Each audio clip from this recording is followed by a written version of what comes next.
Hello everyone, welcome to my channel. आज की इस वीडियो में लॉ ऑफ कॉन्ट्रैक्ट का चैप्टर 2 का पार्ट 4 में हम बात करेंगे when revocation of any offer takes place. तो कब revocation of offer takes place होते हैं। चलिए बिना टाइम वेस्ट किए हम अपने आगे के टॉपिक को शुरू करते हैं। Revocation of an offer takes place in the following way. तो क्या क्या वेज है जिसमें revocation of the offer takes place लेते हैं। सबसे पहले जो है by notice, by passage of time as mentioned in the agreement, if not mentioned, then with a reasonable passage of a time the offer get revoked by the death or insanity of the offerer, by the cross offer made by the acceptor, by the rejection of the offerer from the party from whom the offer is made। तो ये सारे topics को हम आज एक एक करके discuss करेंगे कब कब जो है एक ऑफर को रिवोक कर दिया जाता है। तो सबसे पहला जो है पार्ट बाय नोटिस। जब कोई ऑफर कोई इंसान कोई ऑफर देता है तो उसको वो ऑफर को रिवोक कर सकता है by providing the notice to the acceptor, जिसके लिए वो ऑफर बना है।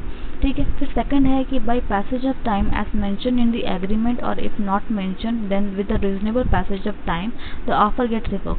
जब एक पैसेज ऑफ टाइम हो जाए, जब एक ऑफर में वो लिखा हुआ कि इतना से इतना टाइम में आपको अपना एक्सेप्टेंस देना है एक्सेप्टर को।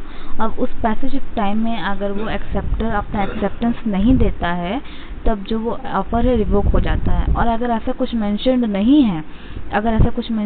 है, तब जो अगर वो एक्सेप्टर है वो एक रीजनेबल टाइम में अपना एक्सेप्टेंस दे सकता है। अगर वो रीजनेबल टाइम में एक्सेप्टेंस नहीं देगा, अगर मेंशन नहीं है, तब जो वो ऑफर है रिवोक हो जाएगा। ठीक है। फिर थर्ड पॉइंट है बाय द डेथ और इंसैनिटी ऑफ द ऑफरर। अगर जो ऑफरर है वो ऑफर कुछ दिया बट उसका बाद में लेटर ऑन डेथ हो गया या फिर वो इंसेन हो गया, तो ऐसे सिचुएशन में जो है ऑफर रिवोक हो जाएगा। By cross offer made by the acceptor. अगर कोई क्रॉस ऑफर बनता है एक्सेप्टर से, यानी कि जो ओरिजिनल वैल्यू ऑफ ऑफर है वो ओरिजिनल वैल्यू को छोड़ के वो अपने से कुछ अगर वैल्यू फिक्स करता है एक्सेप्टर, तो ये क्रॉस ऑफर बन जाता है और ऐसे में ये जो ऑफर है रिवोक हो जाता है, क्योंकि उसका जो ओरिजिनल वैल्यू है वो हट जाता है। By rejection of the offer from the other parties whom the offer is made। मतलब ऐसे रिजेक्शन जिसके लिए वो ऑफर बना है, अगर वो रिजेक्ट कर दे वो पार्टी, तब भी जो है ऑफर जो है वो रिवोक हो जाता है। फिर आगे का नेक्स्ट पॉइंट है communication of revocation of the offer और प्रपोजल। ऑफर और प्रपोजल एक ही चीज़ होता है। तो हम कम्युनिकेशन कैसे कर सकते हैं रिवोकेशन के लिए अपने ऑफर या प्रपोजल के लिए। तो बिफोर हम लोग कोई भी अगर ऑफरर है, अगर वो जब तक अपना जो रिवोकेशन है अपना ऑफर का तब तक रिवोकेशन नहीं कर सकता जब तक कि वो एक्सेप्टर से उस बारे में बात ना कर ले, कम्युनिकेट ना कर ले।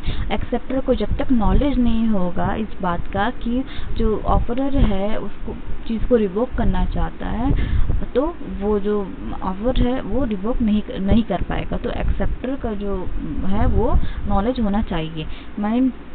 जो ऑफरर है वो बाय नोटिस भेज सकता है एक्सेप्टर को कि नोटिस में कि जो पर्टिकुलर चीज़ का जो वो ऑफर दिया था एक्सेप्टर को वो उसे रिवोक कर रहा है, तब जा कर के जो है एक रिवोकेशन ऑफ ऑफर बन जाएगा। यानी कि कम्युनिकेशन बहुत ही ज़्यादा एसेंशियल पार्ट प्ले करता है before revocation of any offer. जब तक एक्सेप्टर को नहीं मालूम होगा, नॉलेज नहीं होगा कि उस चीज़ का रिवोकेशन हो गया उस ऑफर का, तब तक जो है दूसरा पार्टी उस ऑफर को रिवोक नहीं कर सकता है।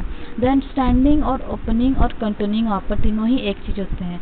इसका मतलब ये होता है कि ऐसे ऑफर जो कंटिन्यू हो या ऐसे ऑफर जो ओपन हो या कंटिन्यू हो किसी स्पेसिफिक पीरियड ऑफ टाइम के लिए एक्सेप्टेंस लेने के लिए, उसे हम कहेंगे कंटिन्यूइंग, ओपन या स्टैंडिंग ऑफर। तो ये था हमारा टॉपिक ख़त्म हो गया है ऑफर का। अब हम नेक्स्ट वीडियो में एक्सेप्टेंस के बारे में बात करेंगे। तब तक के लिए बाय, टेक केयर।